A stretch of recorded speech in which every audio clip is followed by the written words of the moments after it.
It is now coming up on 6:16. Betsy Kling here now. Another beautiful summer day. It's nice. Of course, all the kids are back in school. Perfect timing as always. Go figure. But you know what? This is kind of the ebb and flow of late summer, and certainly that's where things are going to be going. There's a lot of ebb and a lot of flow that's coming our way. As the next few hours wear on, temperatures are going to be in the 60s. Monica, you are dismissed. Actually, it looked just like the wipe. It looked just like you led the numbers into the screen, so I appreciate your participation in tonight's forecast.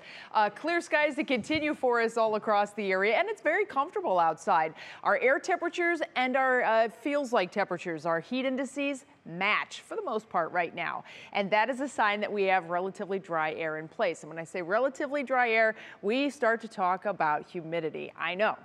We have been talking about humidity a lot over the summer and the dew point temperature and the relative humidity. So remember, this is how full the glass is. This is how much moisture is in the air relative to how much the air could hold at current temperature and conditions. So basically our glass is about half full or thereabouts.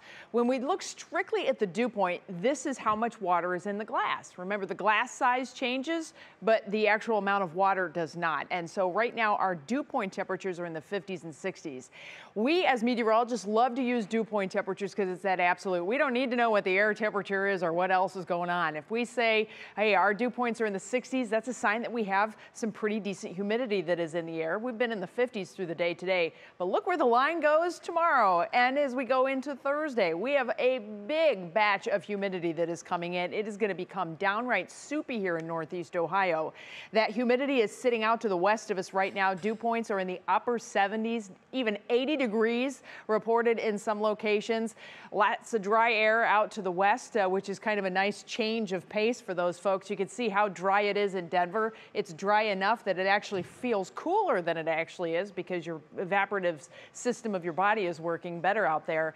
But when you move east and you start to tap into that really super humidity, it really cranks up that feels like temperature. And we will start to flirt with that in the coming days. Heat alerts are out for the central part of the country, but notice here, western and southern Ohio have heat alerts, a excessive heat watch that is on order for the day tomorrow and then into Thursday too. We're obviously monitoring that to see if it's going to be moving farther to the east.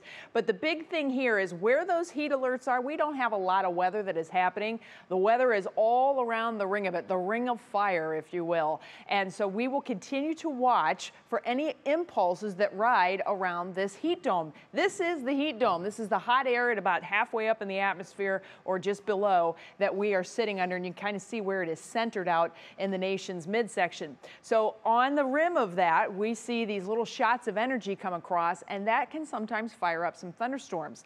Late tonight, we may have some thunderstorms firing in portions of the UP of Michigan and Wisconsin. And in your National Designer hour-by-hour forecast, look what happens to us tomorrow. We are on the receiving end of remnants of that. They'll be dying out. However, it does appear that Wednesday night into Thursday, we may have some of those storms firing a little closer to home.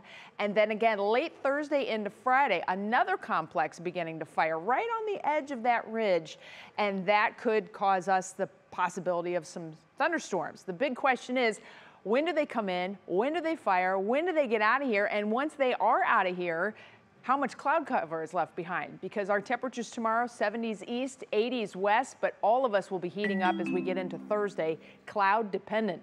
Union Home Mortgage forecasts, I think we're gonna have areas in the 90s on Thursday, but then we cool off as we head into the weekend, and right now it looks like it is going to be stupendous. Just perfect weather late weekend and into early next week.